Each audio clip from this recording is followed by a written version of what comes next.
안녕하십니까. 은행에서 30년 동안 근무한 경력이 있는 공인중개사 한남수TV입니다. 이번 강의는 저의 부동산 채널 188번째 강의입니다. 여러분들도 잘 아시다시피 주택임대차 3법은 전월세 상한제, 계약갱신 청구권, 전월세 신고제 이렇게 세 가지가 주택임대차 3법입니다. 그런데 전월세 상한제와 계약갱신 청구권은 이미 작년 7월 31일, 그러니까 2020년 7월 31일에 시행된 적이 있습니다. 그런데 나머지 한 가지 전월세 신고제는 금년 6월 1일부터 시행이 됩니다. 이번 강의에서는 금년 6월 1일부터 전격 시행되는 전월세 신고제에 대해서 세부 내용을 안내를 해드리겠습니다. 2020년 7월 31일, 그러니까 지난해에 임대차 3법 중에서 전월세 상한제와 계약갱신 청구권은 이미 시행이 됐습니다. 전월세 상한제라 하면 전세 기간 연장 아니면 월세 기간 연장을 할 때 기존의 전세 보증금이나 월세의 5% 이상을 초과해서 인상을 할 수 없다는 것이 전월세 상한제입니다. 그리고 계약갱신 청구권은 당초의 임대차 기간이 지났을 때 임차인은 한 번 더 계약갱신을 요청할 수 있는 권리가 계약갱신 청구권입니다.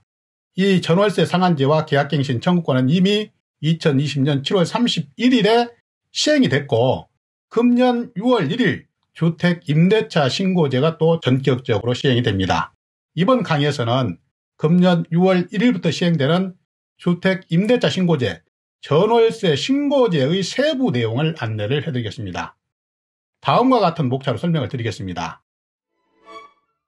첫째는 전월세 신고제의 도입 목적, 두 번째는 신고 대상, 세 번째는 신고 내용, 네 번째는 신고 절차와 방법, 다섯 번째는 과태료를 부과할 수 있습니다. 그 과태료 부과 기준, 여섯 번째는 이 전월세 신고제를 도입을 하면 어떤 기대 효과가 있는지에 대해서 자세하게 안내를 해드리겠습니다.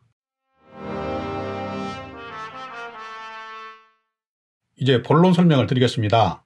첫 번째, 6월 1일부터 도입되는 전월세 신고제의 도입 목적을 먼저 설명을 드리겠습니다. 그 내용을 보시면 임대차 신고제는 임대차 계약 당사자가 임대기간, 임대료 등의 계약 내용을 소정기간 내에 관할 관서에 신고하도록 함으로써 임대차 시장 정보를 투명하게 공개하고 임차인의 권리를 보호하기 위해서 마련된 제도입니다.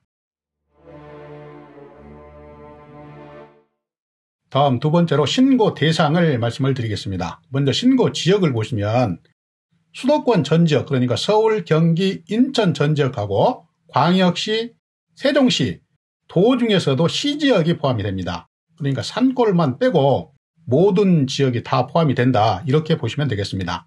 다음 두 번째는 임대차 보증금이 6천만 원을 초과하든지 또는 월세가 30만 원을 초과한 경우만 신고를 하게 됩니다. 반전세는 위 두 가지 중에서 한 가지만 초과되면 신고 대상이 되는 것입니다. 보증금 6천만 원 초과, 월세 30만 원 초과한 경우에 신고를 해야 된다. 또 세 번째는 대상 계약을 보시면 신규나 갱신 모두 신고를 해야 됩니다. 단 갱신 계약일 경우에는 금액의 변동이 없는 경우에는 신고를 안 해도 된다, 이렇게 알고 계시면 되겠습니다. 다음 세 번째는 어떤 내용을 신고를 해야 되는지에 대해서 말씀을 드리겠습니다. 그 내용을 보시면 신고 항목은 임대인, 임차인의 인적사항, 주소나 면적 방수 등 목적물의 정보, 임대료, 계약기간, 계약일자 등을 신고를 해줘야 돼요. 또 갱신계약의 경우에는 종전의 임대료나 보증금, 계약갱신 요구권의 행사 여부를 추가적으로 신고를 해줘야 됩니다.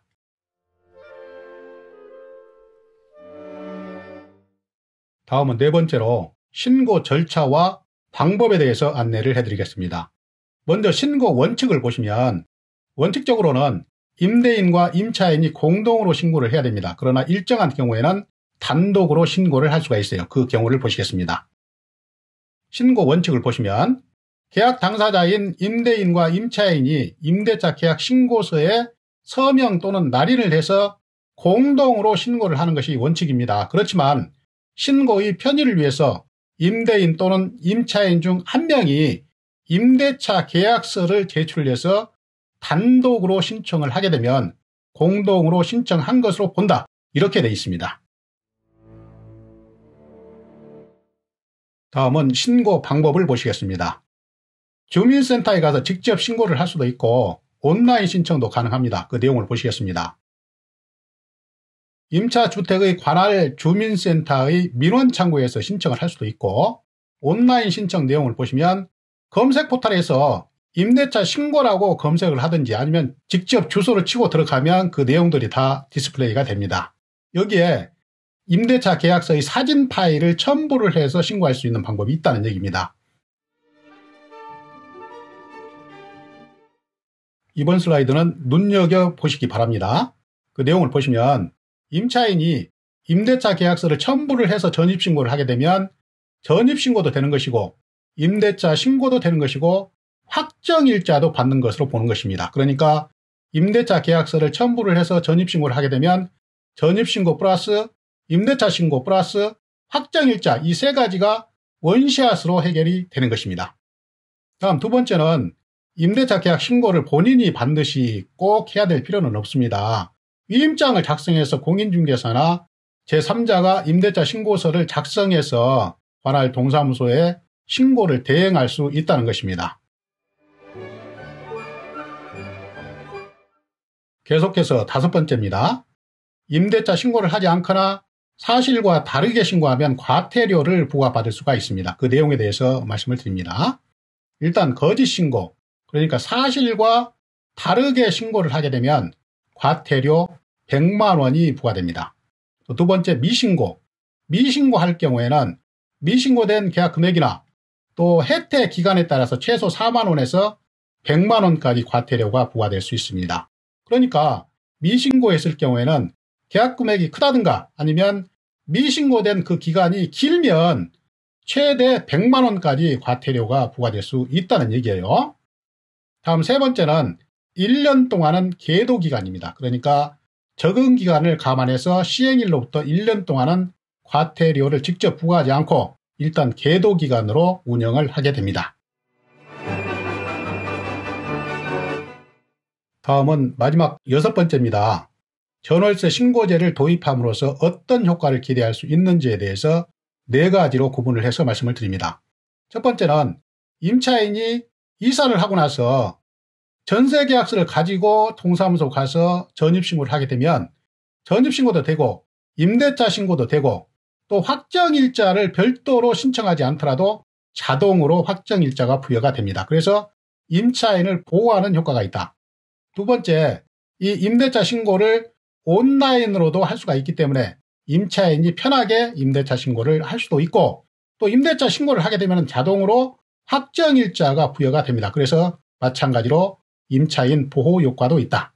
또 세 번째는 임차인은 주변 임대차 시장 정보가 투명하게 공개되어서 합리적인 가격으로 임대차 가격을 결정할 수가 있다. 이러한 장점이 있고 마찬가지로 임대인도 그러한 이점을 가질 수가 있을 것입니다.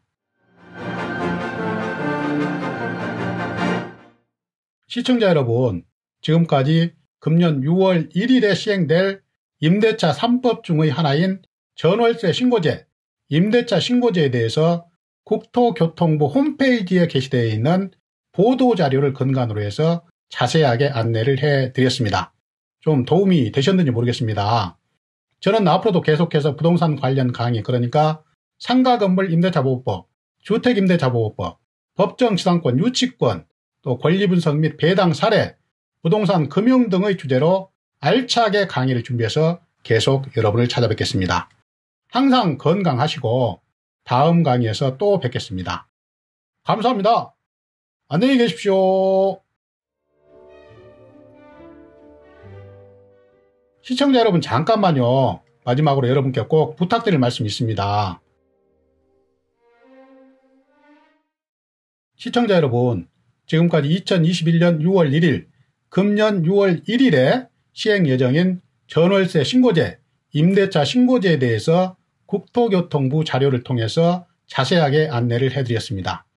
지금까지 제 강의가 여러분께 조금이라도 도움이 되셨다고 생각되시면 구독 버튼과 좋아요 버튼 잘 부탁드리겠습니다. 이 구독과 좋아요 버튼은 강의를 하는 저에게 힘의 큰 원천입니다. 마지막으로 잘 부탁드리면서 화이팅을 외치면서 강의를 마치겠습니다. 화이팅입니다.